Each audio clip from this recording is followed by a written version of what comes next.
Quiero por amante a este hombre que, manchándose con el lodo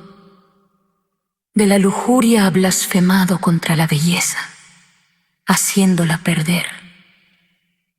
su esencia de diamante puro,